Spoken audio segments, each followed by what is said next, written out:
Bismillahirrahmanirrahim. Assalamualaikum warahmatullahi wabarakatuh. Innal hamdalillah nahmaduhu wa nasta'inuhu wa nastaghfiruh wa na'udzu billahi min syururi anfusina wa min sayyiati a'malina. May yahdihillahu fala mudilla lahu wa may yudlil fala hadiyalah. Asyhadu an la ilaha illallah wahdahu la syarikalah wa asyhadu anna Muhammadan abduhu wa rasuluh la nabiyya ba'dah. Bapak Ibu jamaah Masjid Al-Jabar yang dimuliakan Allah Subhanahu wa taala. Puji dan syukur senantiasa kita panjatkan kehadiran Allah Subhanahu wa taala yang selalu mencurah limpahkan rahmatnya kepada kita, sehingga kita masih diberi kesempatan melaksanakan kewajiban kita sholat zuhur berjamaah di masjid yang kita banggakan. Dan semoga selawat dan salam tercurah kepada junjungan kita Nabi besar Muhammad SAW, kepada keluarganya, kepada sahabatnya, dan kepada umatnya sampai dengan akhir zaman nanti. Bapak Ibu sekalian, dalam 15 menit ke depan izinkan saya untuk menyampaikan sedikit sesuai dengan permintaan panitia di sini. Sesuai dengan judul yang diberikan adalah mewaspadai harta haram di sekitar kita. Salah satu hadis Rasul menyampaikan tidak akan bergerak kaki manusia nanti ya di yaumil akhir, di hari kiamat, tidak akan bergerak, artinya diam kan? Sebelum kita mempertanggungjawabkan 4 hal. Jadi sebelum 4 hal itu kita pertanggungjawabkan, kita tidak bisa bergerak, kita diam. Yang pertama adalah kemana usiamu kamu habiskan. Yang kedua, kemana fisikmu itu, badan kamu itu yang segar sehat, kemana dihabiskan. Dan yang ketiga, untuk apa ilmumu dimanfaatkan. Jadi pertanyaannya, kemana usianya dihabiskan, kemudian kemananya fisiknya, badannya dihabiskan, kemudian untuk apa ilmunya dikasih sama Allah. Nah yang terakhir, kemana dan dari mana harta. Harta ini 2 pertanyaannya. Kalau tadi usia sama tubuh kita sama ilmu, cuman kemana dimanfaatkan. Tapi untuk harta itu 2 pertanyaannya. Dari mana kita dapatkan dan kemana kita manfaatkan. Sebelum 4 hal itu bisa kita pertanggungjawabkan, kita tidak akan bergerak nanti di hari kiamat. Nah, dalam waktu 15 menit ke depan yang kita bahas yang keempat saja. Harta itu. Kalau harta halal ya selesai gitu ya, tidak ada masalah. Yang susah kita pertanggungjawabkan adalah harta yang haram. Nah itu yang harus kita waspadai. Sebelum kita mewaspadai harta haram itu, kita harus tahu dulu apa itu harta haram. Haram dalam arti haram itu pengertian adalah ada 2. Yang pertama, harta itu haram secara fisik, secara zatnya. Yang kedua, haram secara sifatnya. Kalau yang haram secara zatnya, itu yang sering kita kenal selama ini. Daging babi haram, daging binatang buas haram, sembelihan yang tidak atau bukan nama Allah juga haram, dan segala macam. Zatnya yang haram. Zatnya dan sama saya haram, saya kasihkan kepada teman saya juga haram, kasihkan saya juga haram, karena zatnya yang haram. Berpindah kemanapun harta itu tetap haram. Nah sekarang yang kedua bukan zatnya yang haram, tapi sifatnya yang haram. Contohnya apa? Buah mangga itu kalau kita makan halal kan? Tapi ketika buah mangga itu dapat dengan jalan mencuri, jadi haram. Jadi sifatnya yang haram, bukan zatnya yang haram. Nah, dosa ini yang kebanyakan terjadi lah yang kedua ini justru, yang sifat itu yang haram. Makanya banyak orang katakan harta haram, harta riba, harta segala macam, termasuk harta-harta yang haram. Nah, sekarang bagaimana kita menentukan mana harta kita yang halal dan mana yang haram? Nah, kita harus mampu mendeteksinya. Ada dua cara masuknya harta haram itu ke dalam harta kita. Ada dua cara masuknya harta orang lain ke dalam harta kita. Yang pertama kita ambil harta orang dan si pemilik harta tidak ridho. Orang punya buah mangga, orang punya kendaraan, orang punya sendal, orang punya apa, kita ambil. Karena pemiliknya tidak ridho dan masuk menjadi harta kita atau kita manfaatkan, otomatis menjadi harta haram dalam harta kita. Harta tersebut masih milik orang aslinya, kita paksa berpindah ke harta kita. Seperti itu. Itu yang pertama. Jadi kita berbicara yang kedua, yang haram secara sifat, seperti sandal. Sandal itu kalau kita pakai halal, nggak ada masalah. Tapi ketika sandal itu hasil mencuri, ya jadi haram, karena sifatnya ya haram. Tapi ketika sandal tersebut kita berikan kepada fakir miskin, jadi tidak haram lagi.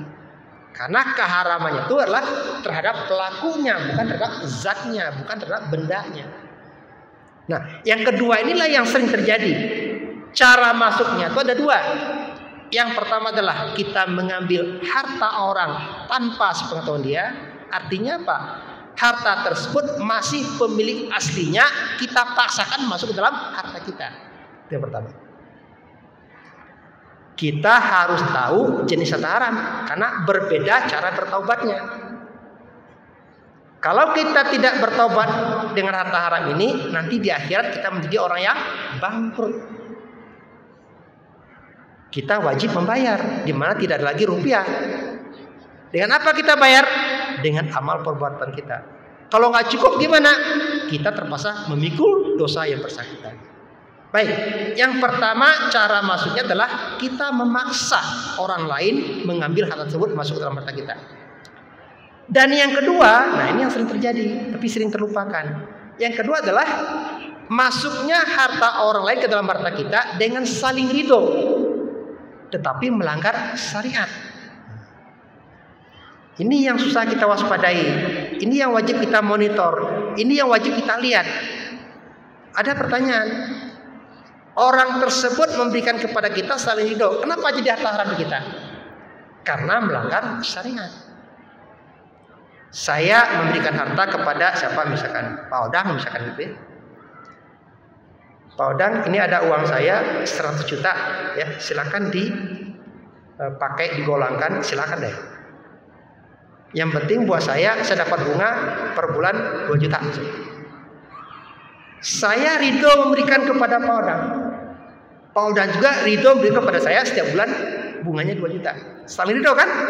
Tapi karena melanggar syariat maka hukumnya adalah haram. Itu kira-kira. Walaupun saling ridho, tapi dia menjadi harta haram saya. Kenapa? Melanggar syariat. Karena tidak boleh kan seperti itu caranya. Kalau gitu nggak boleh dong minjam uang. Boleh, tapi dengan syarat. Yang tidak boleh itu adalah kita meminjamkan uang kepada orang dan mendapatkan hasilnya, itu tidak boleh. Bukan hanya uang, apapun.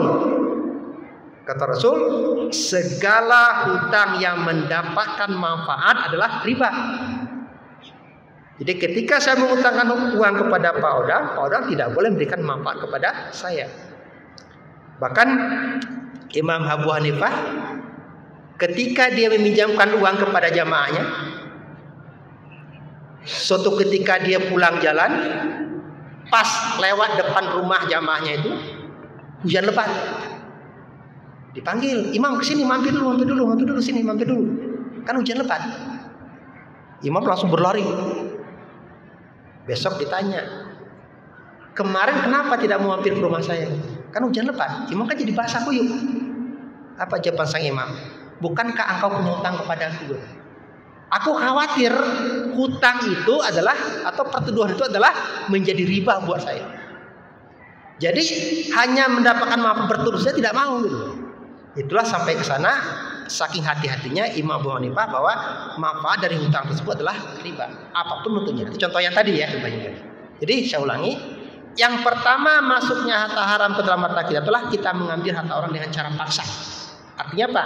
Terjadi perpindahan dari orang lain ke dalam harta kita, tapi yang punya tidak ridho. Yang kedua, ini yang sering terjadi adalah berpindahnya harta orang kepada harta kita, tapi pemberinya telah ridho, tapi dengan cara melanggar syariat. Contoh lain apa? Saya menjadi pegawai. Pegawai apa aja? Pegawai restoran, pegawai pemerintahan, kemudian jadi guru, jadi apa saja. Saya sudah dapat gaji. Saya deal, akad dengan pemilik perusahaan. Saya digaji sekian per bulan. Siap. Kemudian dalam pekerjaan saya mendapatkan lagi tambahan, namanya tip, uang kerjasama. Apakah halal uang ini? Tidak. Walaupun si pemberinya adalah ridho memberikan. Kenapa tidak halal? Karena dia sudah mendapat gaji untuk pekerjaan tersebut. Walaupun bahasanya diganti menjadi uang koordinasi, uang kerjasama, uang tim, uang terima kasih. Bahkan pepatah Arab mengatakan apa? Tidak ada terima kasih untuk sebuah kewajiban. Ini ada contoh zaman Rasul. Zaman Rasul itu ada yang bernama Ibnu Lutbiyah. Dia diutus Rasul untuk menarik zakat, bukan pajak. Menarik zakat. Kemudian pergi. Kalau Rasul memerintahkan pasti sudah jelas kan, ini uang transportnya, ini uang ininya, ini uang inapnya, pasti sudah ada kan. Gak mungkin dia memerintah, mungkin. Kayak sekarang ada SPJ-nya. Setelah jalan sekian bulan, lapor kepada Rasul. Ya Rasul, ini uang zakat dari kaum itu. Dan ini adalah pemberiannya untuk aku.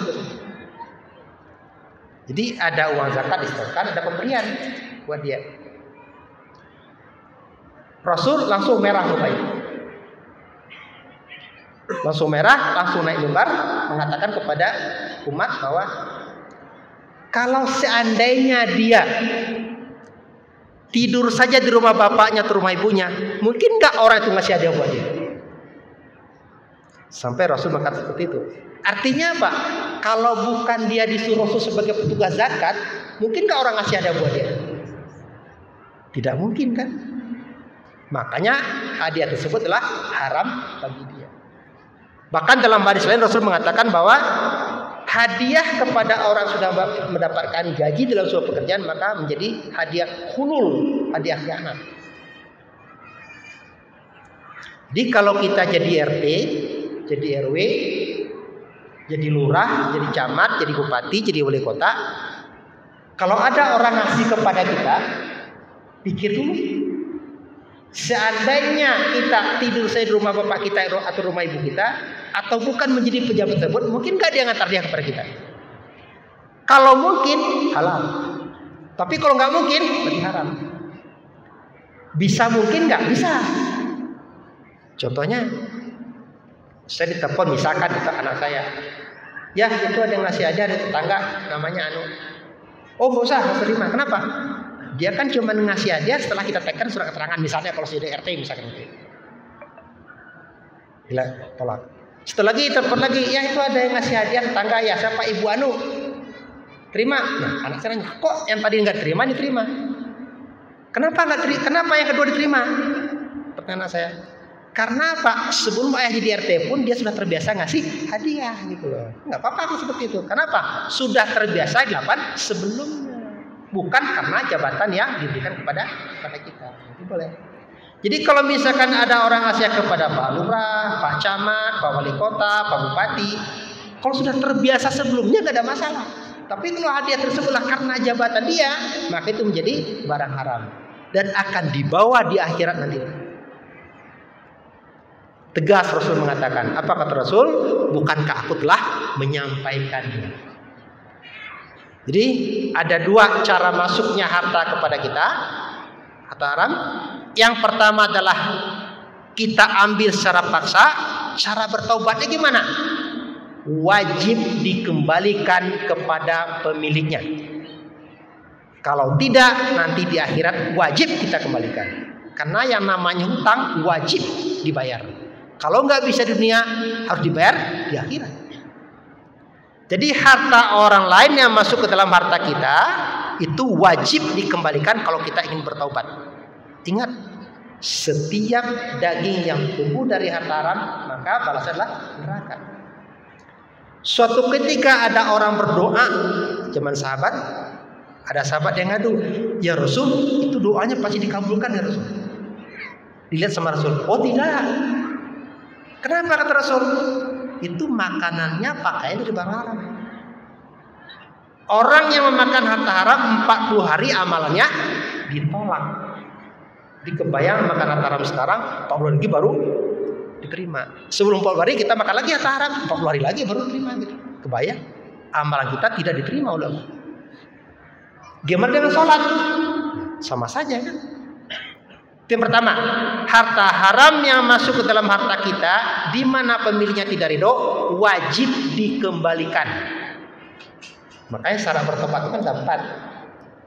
Yang pertama, berhenti pada saat kita bertobat. Yang kedua, menyesalinya. Yang ketiga, apa? Tidak mengulanginya. Yang keempat, kalau menyangkut harta, bereskan dulu dengan manusia, baru ke Allah. Ini tidak akan selesai dengan Allah sebelum disampaikan dengan manusia. Jadi yang pertama tadi adalah harta orang lain yang masuk ke dalam harta kita, wajib kita kembalikan kalau kita ingin bertaubat. Yang kedua, yang kedua tadi, pemberian dengan saling ridho tadi itu. Kira cara bertaubatnya?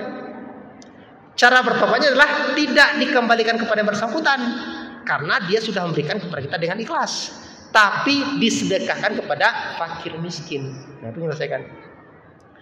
Jadi kalau ada dulu kita misalkan jadi pejabat RT, RW dan segala macam, camat atau misalkan lurah, nah tinggal dihitung aja berapa banyak kita mendapatkan hadiah-hadiah itu. Silakan disedekahkan kepada fakir miskin. Sebelum di akhirat kita bawa, dia akan berbentuk kambing yang menguak atau ngempek di akhirat. Semua pemberian-pemberian tersebut. Karena apa? Dia melanggar syariat. Jadi tidak ada istilah, oh ini kan uang koordinasi, tidak ada. Kita sebagai dosen bimbing kalau di kampus misalkan kita sudah dibayar, ya sudah. Sebagai RT juga sudah dibayar, RT kan digaji. Sebagai RW juga sudah dibayar. Sebagai lurah apalagi, camat apalagi, wali kota apalagi, bayar semuanya. Ya tidak ada istilah uang terima kasih, tidak ada. Mudah-mudahan kita hadir pada hari ini termasuk orang-orang yang bebas dengan haram. Jadi jangan sampai kita terjebak dengan sebuah hadis ini. Kata Rasul, nanti di akhir zaman kita itu sudah susah menghindari harta haram itu. Riba itu susah menghindari. Kita yang menghindar sekalipun masih terkena debunya. Nah, ini kata-kata debunya ini jangan semua dianggap debunya, jangan. Mana yang debunya, mana yang kerikilnya, mana yang batunya, mana yang pasirnya, mana yang gunungnya. Harus dibedakan. Ini semua ini kan debunya, ini kan debu tidak. Pemberian hadiah kepada pejabat itu bukan debunya riba, gunungnya itu, gunungnya haram ya. Jangan semua dianggap debunya. Kadang terjebak yang ada di sini. Ah ini kan debunya, ini kan debu tidak. Pemberian itu adalah mungkin gunungnya haram sekarang ini kan, bukan debunya lagi ya, bukan kerikilnya, bukan. Baik, semoga bermanfaat yang singkat ini ya. Semoga kita semua yang hadir pada hari ini terhindar dari harta haram dan semoga Allah menerima taubat-taubat kita. Sekian, terima kasih. Mohon maaf jika ada kurang berkenan. Assalamualaikum warahmatullahi wabarakatuh.